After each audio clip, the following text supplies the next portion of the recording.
এখন আপনাদের সামনে বয়ান পেশ করবেন চরমরা হাসানাবাদ রশিদিয়া কামিল মাদ্রাসার স্বনামধন্য প্রধান মুফাসসির হযরত মাওলানা গাজী মোহাম্মদ জাফর ইমাম সাহেব। বয়ান পেশ করবেন হযরত মাওলানা গাজী মোহাম্মদ জাফর ইমাম সাহেব, প্রধান মুফাসসির চরমরা হাসানাবাদ রশিদিয়া কামিল মাদ্রাসা। আসসালামু আলাইকুম ওয়া রাহমাতুল্লাহ। আলহামদুলিল্লাহি ওয়া কাফা ওয়া সালামুন আলা ইবাদিহিল্লাযীনা ইসতাফা, আম্মা বা'দ। فأعوذ بالله من الشيطان الرجيم. بسم الله الرحمن الرحيم.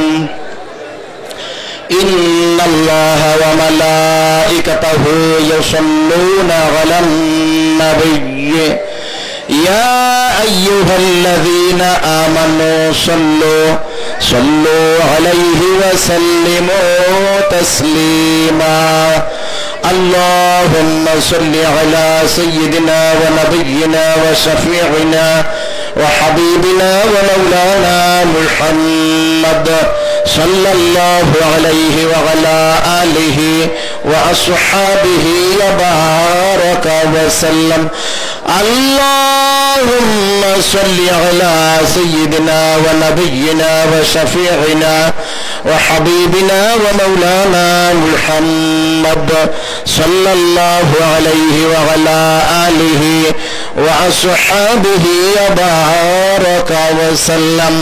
সকলে মুহাব্বতের সাথে দুরূদ শরীফ পাঠ করি। আল্লাহুম্মা সাল্লি আলা সাইয়্যিদিনা ওয়া নাবিয়্যিনা ওয়া শাফিঈনা ওয়া হাবিবিনা ওয়া মাওলানা মুহাম্মদ সাল্লাল্লাহু আলাইহি ওয়া আলা আলিহি ওয়া আসহাবিহি ওয়া বারাকা ওয়া সাল্লাম। রব্বুল আলামিনের পবিত্র দরবারে অসংখ্য শুকর, যার খাস রহমতে অত্যন্ত বরকতময় এ মাহফিলে আমরা অংশগ্রহণ করার সৌভাগ্য লাভ করেছি। সবাই রব্বুল আলামিনের উপরে খুশি হয়ে বলি আলহামদুলিল্লাহ। রব্বুল আলামিন কালামে পাক ইরশাদ করেন, কুল্লু হিজবিন বিমা লাদাইহিম ফারিহুন। প্রত্যেক দল নিজ নিজ মতবাদে খুশি থাকে, আনন্দিত হয়।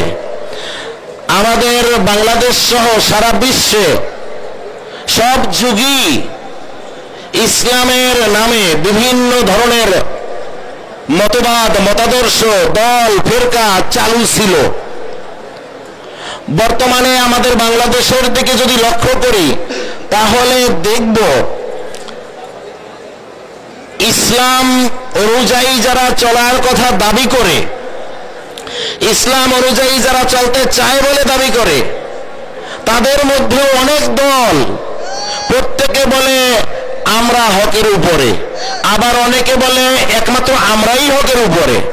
ফলে সাধারণ মুসলমান কোথায় যাবে? এই বিভ্রান্তি থেকে বাঁচার উপায় কি? তবে রব্বুল আলামিন মানুষকে সৃষ্টিগতভাবে একটি বিবেক দিয়েছেন, কথা ঠিক কিনা? বিভিন্ন জায়গায় আপনারা লেখা দেখবেন বিবেক সবচেয়ে বড় আদালত। অর্থাৎ মানুষকে যে রব্বুল আলামিন সৃষ্টিগতভাবে বিবেক দিয়েছেন, যে লোকটা জন্মগতভাবে প্রতিবন্ধী না হয়, বুদ্ধি প্রতিবন্ধী না হয়, ওই লোকটাকেই রব্বুল আলামিন সুস্থ বিবেক দিয়েছেন। এই সুস্থ বিবেকের মাধ্যমে আমরা কিন্তু যাচাই করে দেখতে পারি যে সবাই তো দাবি করে আমরা হক, আবার অনেকে দাবি করে আমরাই একমাত্র হক। ফলে কারা আসলে হকের উপরে পূর্ণাঙ্গ ইসলাম নিয়ে আছেন, এটা আমাদেরকে যে রব্বুল আলামিন বিবেক দিয়েছেন, এই বিবেকের মাধ্যমে আমরা অতি সহজেই যাচাই করতে পারি, কথা ঠিক কিনা বলেন? রাসূলুল্লাহ সাল্লাল্লাহু আলাইহি ওয়াসাল্লাম একটি দিন নিয়ে এসেছিলেন। সে দিন হলো ইসলাম, যেটা পূর্ণাঙ্গ জীবন বিধান। বিদায় হজে আরাফাতের ময়দানে রব্বুল আলামিন নাজিল করেছেন, আল ইয়াউমা আকমালতু লাকুম দীনাকুম। আজকের দিনে আমি তোমাদের দিন তথা জীবন বিধান, জীবন ব্যবস্থা পরিপূর্ণ করে দিলাম। সুবহানাল্লাহ। তো ইসলামটাকে রব্বুল আলামিন পরিপূর্ণ করেছেন কতগুলো কাজের মাধ্যমে। আমাদের প্রাণপ্রিয় শাইখ মুর্শিদ হযরত পীর সাহেব চরমনাই রাহমাতুল্লাহি আলাইহি অতি সহজে আমাদেরকে বুঝিয়ে দিতেন। সেটা হলো এই, ইসলাম হলো 4টি বিষয়ের সমন্বয়ের নাম। একটি হলো দাওয়াত, কথা ঠিক কিনা? মানুষকে ইসলামের দিকে দাওয়াত দিতে হবে, তো দাওয়াত দিলে তো লোকেরা ইসলামের দিকে আসবে। এখন লোকেরা কেমনে চলবে? ইসলামের মধ্যে ঢুকলো, কালেমা পড়লো, ঈমান আনলো, লোকটা চলবে কিভাবে? এই জন্য তাকে দিতে হবে কি? তালিম, তাকে ইসলামের শিক্ষা দিতে হবে, কথা ঠিক কিনা? গেল। এখন দাওয়াত দেয়া হলো, লোকটা ইসলামের পথে আসলো, তাকে তালিম দেয়া হলো, লোকটা আমল করা শুরু করলো। কিন্তু হাজারো আমলও যদি কেউ করে, অন্তরের ভিতরে আল্লাহ পাকের সন্তুষ্টির উদ্দেশ্য না থাকে, এই আমল তার জাহান্নামে যাওয়ার কারণ হবে, কথা ঠিক কিনা? হাদিস শরীফে যেটা আছে, কিয়ামতের ময়দানে শহীদকে হাজির করা হবে, রব্বুল আলামিন তাকে তিনি যে নিয়ামত দিয়েছেন সেগুলো স্মরণ করিয়ে দিবেন, যে তুমি এই নিয়ামত পেয়েছো, আমার জন্য কি করেছো? সে বলবে, আল্লাহ আপনার রাস্তায় জিহাদ করেছি, এমনকি আমি শহীদ হয়ে গেছি। রব্বুল আলামিনের পক্ষ থেকে বলা হবে, তুমি শহীদ হয়েছো, লোকেরা যাতে তোমাকে মহাবীর বলে সেটা বলা হয়ে গেছে, তুমি যে জন্য জীবন দিয়েছো সেটা তুমি পেয়ে গেছো, অতএব আমার কাছে এখন আর কিছু পাওয়ার নেই। এরপরে তাকে উপর করে টেনে হিঁচড়ে জাহান্নামে নিক্ষেপ করা হবে। তাহলে দাওয়াতের কারণে একজন লোক ইসলামের মধ্যে আসলো, তালিমের মাধ্যমে সে জানলো কি কি আমল করতে হবে, কিন্তু যদি অন্তরটা পরিশুদ্ধ না হয় তাহলে কিন্তু তার আমলটা কাজে লাগবে না। ফলে আমল কাজে লাগানোর জন্য দরকার কি? তাজকিয়া বা আত্মশুদ্ধি, কথা ঠিক কিনা? আচ্ছা গেল। এরপরে দেখা যাবে এই যে ইসলাম মানুষের কল্যাণের জন্য, দুনিয়ার শান্তির জন্য এবং আখিরাতের মুক্তির জন্য রব্বুল আলামিন দিয়েছেন নিয়ামত হিসাবে। ওই যে বিদায় হজে যে আয়াতে কারিমা তেলাওয়াত করলাম, নাজিল হয়েছে, এর পরের অংশ কি? ওই আয়াতে কারিমার ওয়া আতমামতু আলাইকুম নিয়ামতি, তোমাদের উপর আমার নিয়ামত পরিপূর্ণ করে দিলাম।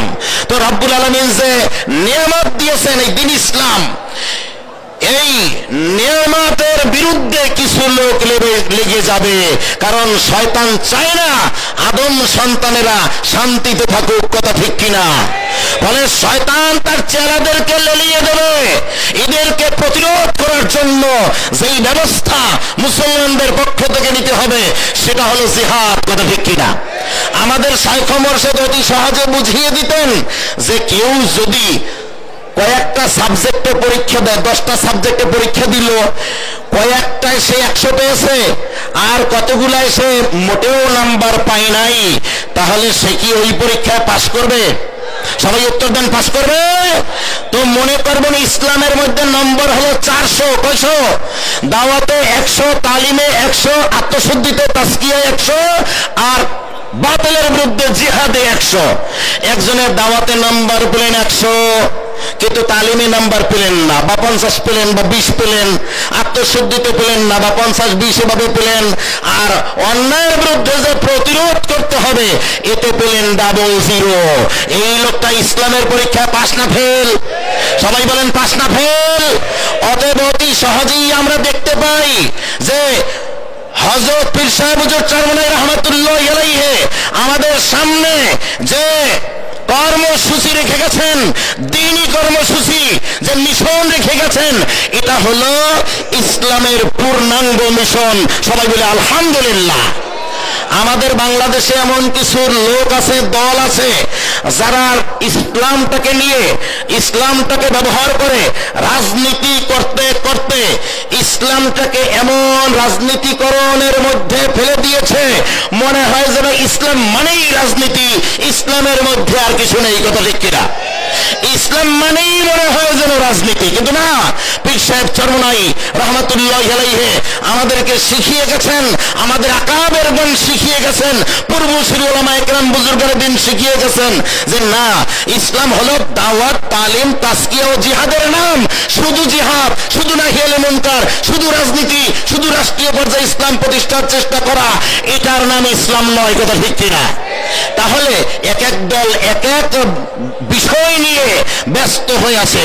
আবার অনেকে আধ্যাত্মিকতা তথা রুহানিয়াত নিয়ে এত ব্যস্ত হয়ে আছে, ওদিকে যে কাফের বেদিনেরা ইসলাম বিদ্বেষীরা সারা দুনিয়া থেকে ইসলামকে মিটিয়ে দেওয়ার জন্য ষড়যন্ত্র করছে, ওই বিষয়ে ওই দরবেশ সাহেবের সুফি সাহেবের কোনো খবর নাই। কথা ঠিক কিনা বলেন?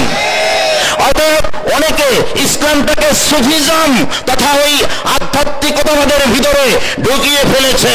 কিন্তু পীর সাহেব চরমনাই রহমাতুল্লাহ আলাইহি কোরআন সুন্নাহর আলোকে আমাদেরকে দেখিয়ে দিয়েছেন যে না, ইসলাম শুধু দাওয়াতের নাম নয়, দাওয়াত ইসলামের একটি অংশ। ইসলাম শুধু তালিমের নাম নয়, শুধু মাদ্রাসায় পড়াবে, শাইখুল হাদিসগিরি করবে, মুহতামিমগিরি করবে, মুফতি আজমগিরি করবে, মুফাসসিরে কোরআনগিরি করবে, আর ওদিকে আত্মশুদ্ধি নাই, ইসলাম বিরোধীদের বিরুদ্ধে কোনো প্রতিরোধ নেই, নাহিয়ানিল মুনকার নেই, জিহাদ নেই, এটি ইসলাম হবে না। কত ঠিক কিনা? তালিমটাই ইসলাম নয়, তালিমটা হলো ইসলামের একটা অংশ। এরপরে অনেকে আবার আত্মশুদ্ধি নিয়ে শুধু অন্তর পবিত্র করো, অন্তর পবিত্র করো, নিজেকে আগে ভালো বানাও, এরপরে জগৎটাকে ভালো বানাবে। তো নিজেকে তো আগে ভালো বানানো, নিজেকে ভালো মনে করো তো জায়েজ নয়। রাব্বুল আলামিন বলেছেন ফালা তুযাক্কু আনফুসাকুম, তোমরা নিজেদেরকে পবিত্র মনে করো না। এখন কি করতে হবে? নিজের অন্তরটাকে পবিত্র করার চেষ্টাও করতে হবে, নিজেকে অপবিত্র মনে করতে হবে, আবার কি করতে হবে? জগৎটাকেও পবিত্র বানানোর চেষ্টা করতে হবে। কথা ঠিক কিনা? অন্যথায় যদি মনে করি আমি আত্মশুদ্ধির চেষ্টা করে সফলতা অর্জন করব, বিশ্বসেরা অন্তর পবিত্র যাদের, তাদের মধ্যে আমি অন্তর্ভুক্ত হব, এরপরে লোকদেরকে ভালো কথা বলবো, আমার নিজেরই তো অন্তর এখনো ভালো হয় নাই, আমি কিভাবে ভালো কথা বলি? এই চিন্তা করলে মরণ পর্যন্ত সে অন্যকে ভালো বানানোর চেষ্টায় আত্মনিয়োগ করতে পারবে না। কথা ঠিক কিনা? ফলে আমাদের সুস্থ বিবেকের দ্বারা স্পষ্ট আমরা দেখতে পাই যে পীর সাহেব চরমনাই দামাত বারাকাতুহুমের নেতৃত্বে যে মিশন সারা দেশব্যাপী চলছে, বিশ্বের বিভিন্ন জায়গায় ছড়িয়ে পড়েছে, আলহামদুলিল্লাহ, এটা হলো ইসলামের পূর্ণাঙ্গ মিশন। কথা ঠিক কিনা? এখন আমরা একটু সামনে আগাই, আমরা এই মিশনটাকে কেন গ্রহণ করব? পীর সাহেব চরমনাইর এই কর্মসূচির সাথে আমরা কেন একাত্মতা ঘোষণা করব? সেটার অনেকগুলো কারণ আছে। সে কারণগুলো বলতে গেলে দীর্ঘ সময়ের প্রয়োজন।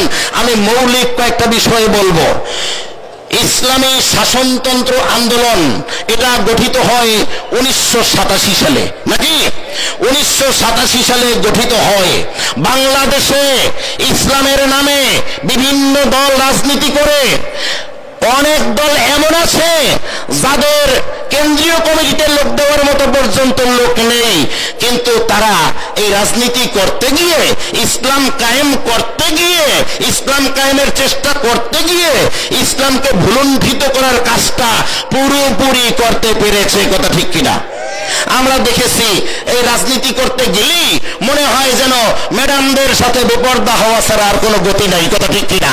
কিন্তু 1987 সাল থেকে শুরু করে আমাদের শাইখ মুর্শিদ হযরত পীর সাহেব চরমনাই রহমাতুল্লাহ আলাইহির নেতৃত্বে যে ইসলামী শাসনতন্ত্র আন্দোলন, পরে ইসলামী আন্দোলন বাংলাদেশ এখন চলছে, এ পর্যন্ত 2024 পর্যন্ত সারা বাংলাদেশের টেকনাফ থেকে তেতুলিয়া পর্যন্ত, একেবারে তৃণমূল থেকে বঙ্গভবন পর্যন্ত আমরা বিভিন্ন কর্মসূচিতে অংশগ্রহণ করেছি, কিন্তু আমাদের বেপরদা হতে হয়নি। কথা ঠিক কিনা বলেন?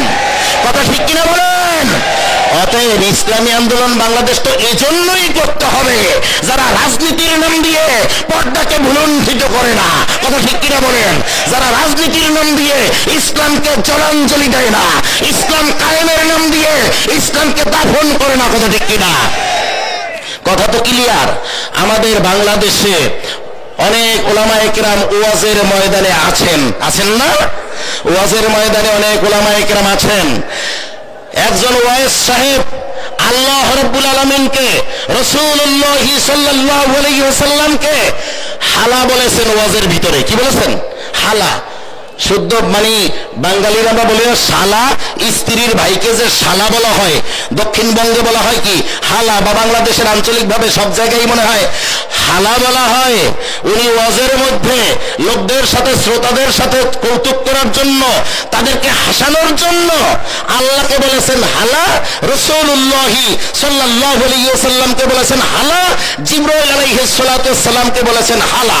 বাংলাদেশের অনেক উলামায়ে কেরাম তার দৃষ্টি আকর্ষণ করেছেন, কিন্তু কত বছর হয় তিনি একথা বলেছেন? 2024 হয়ে গেল, শেষ হয়ে যাচ্ছে প্রায়।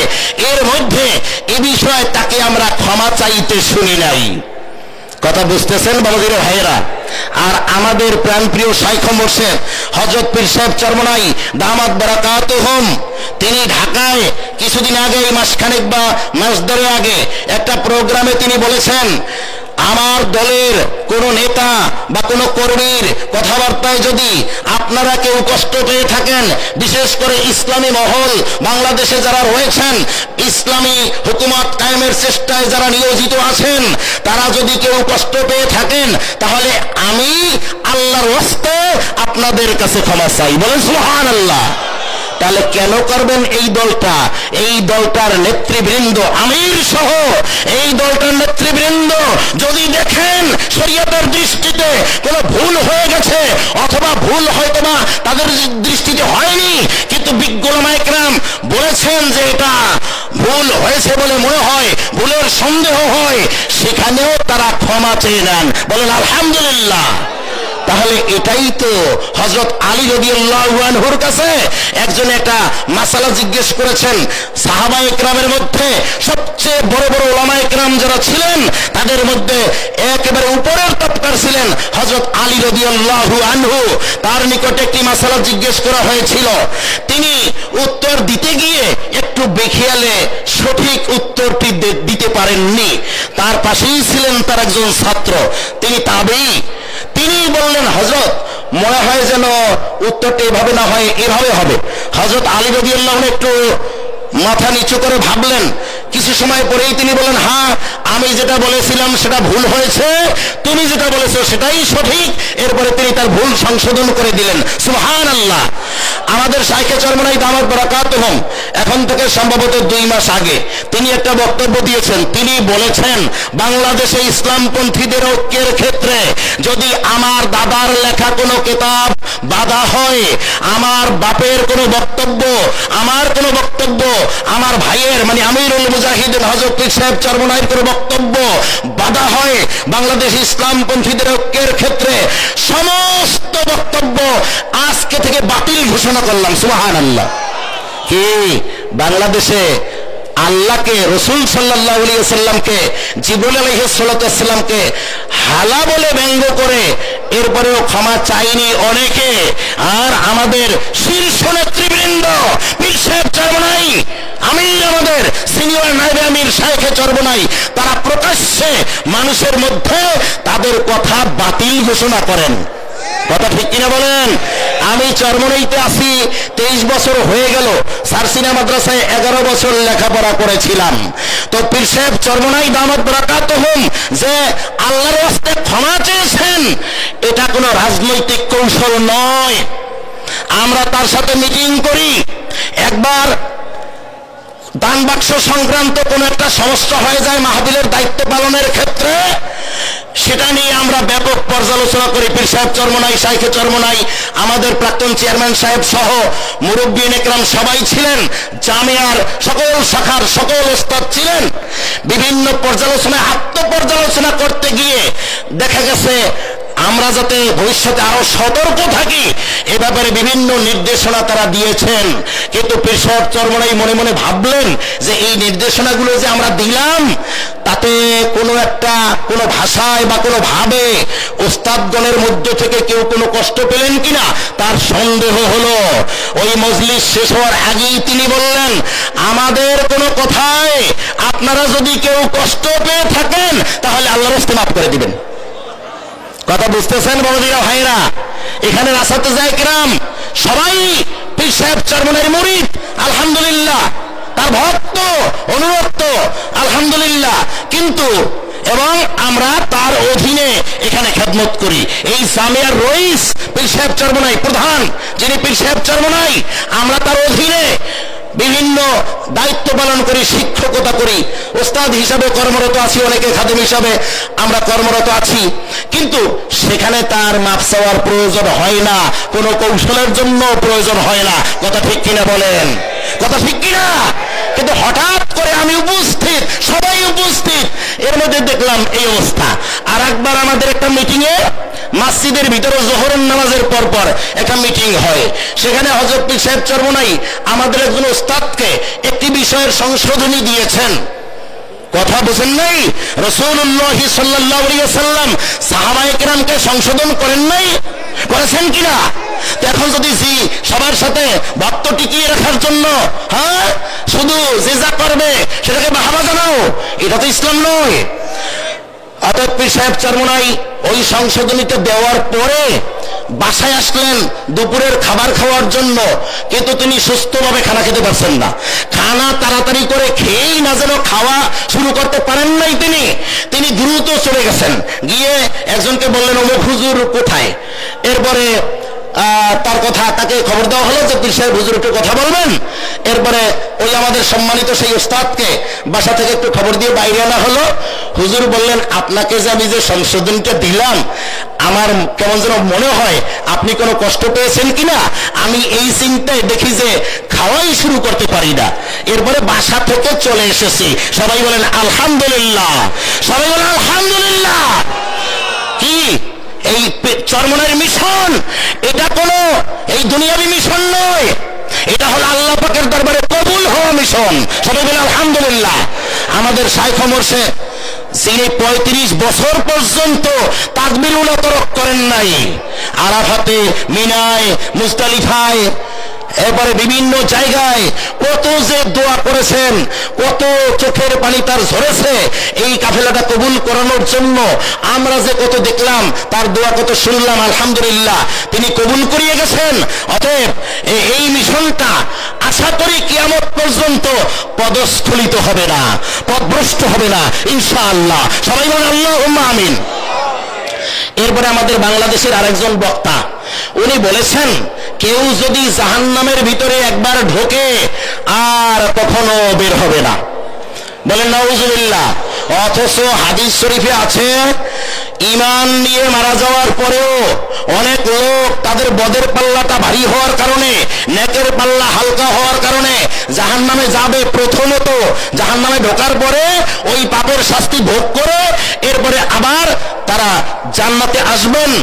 এটা রাসূলুল্লাহ সাল্লাল্লাহু আলাইহি ওয়াসাল্লাম স্পষ্ট বলেছেন, এবং এই বিষয়ে হাদিস শরীফে আলাদা অধ্যায় রয়েছে যে জাহান্নামে ঢুকে প্রথমবার এরপর ঈমানের কারণে আবার বের হয়ে আসবেন, এরকম হাদিস শরীফের অভাব নেই। কিন্তু এক বক্তা উনি বললেন যে এরকম জাহান্নামে একবার কেউ ঢুকলে আর বের হবে না। উনি বললেন যে আমি কোরআনে কারীমের যত আয়াতে জাহান্নামের কথা দেখি সব জায়গায় দেখি খালিদিনা ফিহা, কিন্তু মূল ব্যাপার হলো এই যে খালিদিনা ফিহা তারা জাহান্নামে চিরকাল থাকবে, এটা রব্বুল আলামিন বলেছেন বেঈমানদের ব্যাপারে, যারা বেঈমান অবস্থায় মারা যায়। কথা ঠিক কিনা? এটা ঈমানদারদের ব্যাপারে বলেন নাই। অতএব উনি বলেন কোরআনে কারীমের যত আয়াতে জাহান্নামের কথা আছে সব জায়গায় আছে খালিদিনা ফিহা। অতএব অনেক আলেম ওলামা বলে জাহান্নামে কেউ জাহান্নামে ঢুকে এরপরে নাকি আবার বাইরে বের হয়ে বেহেশতে ঢুকবে, এটা সহিহ নয়। ওনার দৃষ্টি আকর্ষণ করেছেন অনেক ওলামায়ে কেরাম।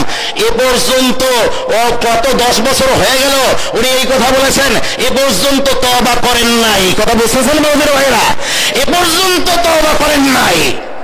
এরপরে আরেক বক্তা সাহেব আমাদের বাংলাদেশের, আমি কোন দলের নাম উল্লেখ করব না, বিভিন্ন দলের এরা লোক, আরেক বক্তা সাহেব আমাদের প্রাক্তন প্রেসিডেন্ট এরশাদ সাহেবের কথা উল্লেখ করে বলেন, চাচায় যা করে আল্লাহ চিন্তায় পড়িয়ে যায়। বলেন নাউজুবিল্লাহ, জোরে বলেন। আল্লাহ রাব্বুল আলামিনের চিন্তায় পড়ার কোনো ব্যাপার আছে নাকি? কোনো ব্যাপার আছে? এই কথা বলেছে ঠিক দেওয়ানবাগী বলেছে তার ছেলে সৌদি আরবে জেলে গিয়েছে, এখন তাকে ছাড়ানোর জন্য তো অনেক চেষ্টা চলছে। দেওয়ানবাগী কুতুবুল আক্তাবকে নির্দেশ দিয়েছে যাতে ছাড়া হয়। এরকম ব্যবস্থা করা হয়। এরপরে দেওয়ানবাগি কিছুক্ষণ পর্যালোচনা করে বলতেছে, দেখা গেল, পরে জানা গেল আল্লাহ নিজেই চিন্তিত। নাউজুবিল্লাহ। মনে আল্লাহ যদি চিন্তিত হন, মনে হয় যেন আল্লাহ অক্ষম হয়ে গেছেন, আল্লাহর চেয়ে বড় কোন শক্তি তার ছেলেকে জেলে নিয়েছে। কথা ঠিক কিনা? এরকম মনে হয় না? হ্যাঁ, এই দেওয়ানবাগি বেঈমান মুরতাদ এর বিরুদ্ধে আন্দোলন করেছেন পীর সাহেব চরমনাই রহমাতুল্লাহ আলাইহি। কথা ঠিক কিনা? বাংলাদেশে যারা ইসলাম প্রতিষ্ঠার কথা বলেন, রাজনীতির কথা বলেন, ইসলামের নামে নাহিয়ানিল মুনকারের কথা বলেন, গদি দখলের চেষ্টা করেন, আমি তাদেরকে প্রশ্ন করি, এই দেওয়ানবাগির বিরুদ্ধে আপনারা কেন আন্দোলন করেন নাই? সে তো হাজার হাজার লোক বেঈমান বাড়িয়েছে। কথা ঠিক কিনা বলেন? এই ভণ্ডদের বিরুদ্ধে আপনাদের কেন আন্দোলন নাই? কয়েকদিন আগে এক ভণ্ডের একটা কথা শুনলাম, আমি নিজেই তার বক্তব্যটা শুনলাম। সে তার ওই ছেলেদেরকে বলে, ময়দানে বসা ছেলেদেরকে বলে, কোন বিপদে পড়লে, কোন সমস্যায় পড়লে ওই সমাধান চাইতে হবে কার কাছে? এখন ছেলেরা বলে আল্লাহর কাছে। কিন্তু ওই যে গুরু ঠাকুর ছেলেদের, গুরু ঠাকুরে বলে না না, আল্লাহর কাছে নয়, কোন বিপদে পড়লে ওই বিপদ থেকে মুক্তির জন্য সাহায্য চাইতে হবে মাইজ ভান্ডারীর কাছে। হ্যাঁ, এই কথা বলে পরে বলে, হ্যাঁ আল্লাহ নিজেই বলেছেন তোমরা মাইজ ভান্ডারীর কাছে চাও। নাউজুবিল্লাহ। এগুলো মুরতাদ। এগুলো আগে যদি মুমিন থেকে থাকে মুরতাদ হয়ে গেছে, এবং লক্ষ কোটি মানুষকে ওরা মুরতাদ বানায়, বেঈমান বানায়। এদের বিরুদ্ধে এই চরমনাই পীর সাহেব হুজুর ছাড়া আর কাউকে কথাও বলতে দেখি না, আন্দোলনও করতে দেখি না। কথা ঠিক কিনা? এই দেওয়ানবাগির বিরুদ্ধে পীর সাহেব চরমনাই যখন আন্দোলন করেছেন, তখন ওই দেওয়ানবাগির একজন প্রাক্তন সেলা সে ওখান থেকে ছুটে এসে ওর যে কুফরি বেঈমানি কথাবার্তা আকীদা, এগুলো বাংলাদেশের বড় বড় উলামায়ে কেরামের কাছে এবং বিভিন্ন দলের বড় বড় নেতাদের কাছে বলা শুরু করেছে যে সে এত বড় বেঈমান এবং মানুষকে ভাবে বেঈমান বানায়। এক বড় দলের বড় নেতা, জনপ্রিয় এক নেতা, উনি বললেন দেওয়ানবাগি আমেরিকার এজেন্ট, অতএব ওর বিরুদ্ধে আন্দোলন করা যাবে না। ওই লোক হতাশ হয়ে ফিরে আসলেন পীর সাহেব চরমনাইয়ের কাছে, এসে সব ঘটনা বললেন দেওয়ানবাগির বদ আকীদা, বাতিল আকীদা, বেঈমানি আকীদা সম্পর্কে। পীর সাহেব চরমনাই এরপরে দেওয়ানবাগির বিরুদ্ধে আন্দোলন করেছেন। ওই আন্দোলনে 6 জন শহীদ হয়েছেন। কথা ঠিক কিনা? অতএব এই যে মিশনটা আমার প্রাণপ্রিয় শাইখ মুর্শিদ হযরত পীর সাহেব চরমনাই রহমাতুল্লাহ আলাইহি যে মিশন রেখে গেছেন, এটা যে ইসলামের পূর্ণাঙ্গ মিশন, বাংলাদেশের সর্বশ্রেষ্ঠ দ্বীনি কাফেলা, এতে আর কোনো সন্দেহের অবকাশ নাই। কথা ঠিক কিনা? আর কোনো সন্দেহের অবকাশ নাই। সবাই বলে আলহামদুলিল্লাহ। আচ্ছা, তো ওনাকে বলা হলো যে আপনি ভাবে বললেন আল্লাহ পাক চিনতে পড়ে যান, চাচাই যা করে মানে ইরশাদ সাহেব যা করে করে যা বলে আর যা করে তাতে আল্লাহ চিনতে পড়ে যান। আপনি এই কথা বলে ঈমান বিধ্বংসী কথা বলেছেন, আপনার ঈমান নষ্ট হয়ে গেছে, কিন্তু এ পর্যন্ত তওবা করতে দেখি নাই। কথা বুঝতেছেন বাবাজিরা ভাইরা? এ পর্যন্ত তওবা করতে দেখি নাই। এরপর আরেক বক্তা আমাদের বাংলাদেশের ওয়াজের ময়দানে তিনি আরেকজন বক্তাকে উদ্দেশ্য করে বলেন, এই একজন এই বক্তা তৈরি করতে আল্লাহ পাকের ১৫০০ বছর সময় লেগেছে। বলেন নাউজুবিল্লাহ। কত নবী রাসূল রব্বুল আলামিন সৃষ্টি করলেন, কত সাহাবায়ে কেরাম রব্বুল আলামিন সৃষ্টি করলেন, কত ওলি আব্দাল গাউস কুতুব সৃষ্টি করলেন, আর ওখানে ওই যেই বক্তা বলেছে জাহান্নামে একবার ঢুকলে আর বের হবে না, তাকে সেই বানাতে নাকি আল্লাহর ১৫০০ বছর সময় লেগেছে। বলেন নাউজুবিল্লাহ। এ ব্যাপারে দৃষ্টি আকর্ষণ করা হয়েছে, কিন্তু তওবা করে নাই। পক্ষান্তরে মনোযোগ দিয়ে শুনুন সবাই। আমাদের শাইখে চরমনাই দামাত বারাকাতুহুম এই চরমনাই স্টেজে বয়ান করতে গিয়ে তিনি একটা কথা মুখ ফসকে তার বেরিয়ে গেছে বেখেয়ালে, যেই কথাটায় হযরত ওসমান রাদিয়াল্লাহু আনহুর ব্যাপারে কিছুটা সম্মানের কমতিমূলক কথা মনে হয়, ব্যাখ্যা করলে অন্যদিকেও নেওয়া যায়। তার উদ্দেশ্য ওসমান রাদিয়াল্লাহু আনহুর দিকে ছিল না, তার উদ্দেশ্য ছিল এই জামানার কোন বুজুর্গ সম্পর্কে, বুজুর্গের দিকে যাদের একটু সচেতনতা কম, তাদের দিকে খেয়াল ছিল। কিন্তু হযরত উসমান রাদিয়াল্লাহু আনহু প্রসঙ্গে আলোচনা করতে গিয়ে ওই দৃষ্টান্তটা তার এসে গেছে। সরাসরি তিনি বলেন নাই হযরত উসমান রাদিয়াল্লাহু আনহুর কথা, কিন্তু যখনই উলামায়ে কেরাম তার দৃষ্টিতে দিলেন যে হুজুর আপনি যে এই কথাটা বলেছেন হযরত উসমান রাদিয়াল্লাহু আনহুর কথা আলোচনা প্রসঙ্গে, তাতে কথাটা মনে হয় যেন আপনি তার ক্ষেত্রেই বলেছেন। এটা তো একজন সাহাবীর ব্যাপারে একটু সম্মানের কমতিমূলক কথা মনে হয়। তিনি কিন্তু ব্যাখ্যা করলে করতে পারতেন। আমি পুরো বক্তব্যটা কয়েকবার শুনেছি। আমি দেখলাম ব্যাখ্যা করে তার কথাটা অন্যদিকে ঘুরিয়ে দেওয়া যায়, যে আমি ওসমান রাদিয়াল্লাহু আনহুর ব্যাপারেই বলছিলাম, কিন্তু হঠাৎ করে ওই প্রসঙ্গ পাল্টে এই বাংলাদেশের কোন বুজুর্গ, যারা বুজুর্গ কিন্তু সচেতনতা কম, তাদের কারো দিকে খেয়াল আমার চলে যাওয়ায় আমি তাদের ব্যাপারে এই কথা বলেছি। যেই বুজুর্গির সাথে হুঁশ নাই ওই বুজুর্গিটা ক্ষতিকর হয়, এই কথাটা আমি বাংলাদেশের কোন বুজুর্গের ব্যাপারে খেয়াল করে বলেছি। ওসমান রাদিয়াল্লাহু আনহুর ব্যাপারে বলি নাই। তিনি কিন্তু এই ব্যাখ্যা করলেও করতে পারতেন, তাতে যারা সমালোচনা করেছেন তারা থেমে যেতেন, কিন্তু সমালোচনার জন্য নয়। তিনি বলেছেন যেহেতু হযরত উসমান রাদিয়াল্লাহু আনহুর কথা বলতে গিয়ে এই প্রসঙ্গে ওই কথাটা এসে গেছে বলে বাহ্যিকভাবে মনে হয়, বাস এরপরে তিনি বললেন হযরত আদম আলাইহিস সালাতু ওয়াস সালাম একটু শয়তানের ধোঁকায় পড়ে আল্লাহ পাকের হুকুম লঙ্ঘন করে ফেলেছিলেন। আল্লাহ বলেছেন গাছের কাছেও যাও না, তিনি ফল খেয়ে ফেলেছেন। আর ওইদিকে ইবলিস আদম আলাইহিস সালামকে সিজদা না করার অপরাধ করেছে। তাহলে ইবলিস একটা মারাত্মক অপরাধ করেছে, আর আদম আলাইহিস সালামের একটা অ্যাক্সিডেন্ট হয়েছে। এখন আদম আলাইহিস সালাম কি করেছেন? আল্লাহর দরবারে তওবা করে আল্লাহর নৈকট্যে থেকেছেন, আর ইবলিস তওবা না করে শয়তান হয়ে গেছে। কথা ঠিক কিনা? আমাদের শাইখে চরমনাই বক্তব্যটা এইভাবে দিয়েছেন, অতএব আমরা আদম সন্তান মানুষ, আমাদের ভুল হয়ে যায়, ফলে আমার এই কথাটা ভুল হয়ে গেছে, আমি এজন্য আল্লাহর দরবারে ক্ষমা চাচ্ছি। সবাই বলেন আলহামদুলিল্লাহ। তাহলে ভুল হয়ে গেলে আমি এই বাংলাদেশে দেখতেছি ভুল হয়ে গেলে ক্ষমা চাই আল্লাহর দরবারে। প্রকাশ্যে ভুল হলে তওবা প্রকাশ্যে করতে হবে। কথা ঠিক কিনা বলেন? আমি যদি আপনাদের মধ্যে এখন কথা বলি, এই শত শত হাজার মাইকের মাধ্যমে অনেক দূরে কথা ছড়িয়ে যাচ্ছে, ইন্টারনেটের মাধ্যমে বিভিন্ন জায়গায় ছড়িয়ে যেতে পারে। আমি যদি এখানে শরীয়ত বিরোধী কোনো কথা বলে ফেলি, তাহলে আমাকে প্রকাশ্যেই আবার সেটার সংশোধনী দিতে হবে। গোপনে তাহাজ্জুদের পরে মুনাজাত করে কান্নাকাটি করলে ওই তওবাটা গ্রহণযোগ্য হবে না, যেহেতু অপরাধ হয়েছে প্রকাশ্যে। অতএব আমাদের শাইখ মুর্শিদ হযরত পীর সাহেব চরমনাই রাহমাতুল্লাহি আলাইহি যে মিশন রেখে গেছেন, এই মিশনের যারা কর্ণধার, দেখি ভুল হলেই মাফসান, সবাই বলি আলহামদুলিল্লাহ আলহামদুলিল্লাহ। কিন্তু বাংলাদেশে যে ইসলামী মহলগুলো আছে বিভিন্ন, কেমন যেন অনেকেই এই ভুল হলে মাফ চাওয়ার এই অভ্যাসে অভ্যস্ত নন। অতএব যাই হোক, ঘোষক সাহেবেরা কোথায় কি সময় কত কি হয়ে গেল, আমি তো আলোচনা করতেই থাকবো। এরপরে হিয়ারিং দিলে আমাকে ইনফরমেশন দিলে আমি বন্ধ করব, আমি তো জানি না টাইম কয়টা পর্যন্ত। তো যাই হোক, এখন কথা হয়ে গেল। অতএব আমাদেরকে আল্লাহ পাক যে সৃষ্ট একটা বিবেক দিয়েছেন, এই বিবেকের মাধ্যমে আমরা দেখতে পাচ্ছি পীর সাহেব চরমনাই কর্তৃক পরিচালিত যে মিশন, ইসলামের পূর্ণাঙ্গ মিশন। সবাই বলে আলহামদুলিল্লাহ।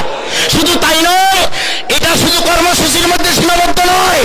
আমাদের নেতৃবৃন্দ, আমাদের মুরব্বিয়ানে কেরাম আবার ইসলামের আমলের উপরে সুপ্রতিষ্ঠিত। সবাই বলে আলহামদুলিল্লাহ।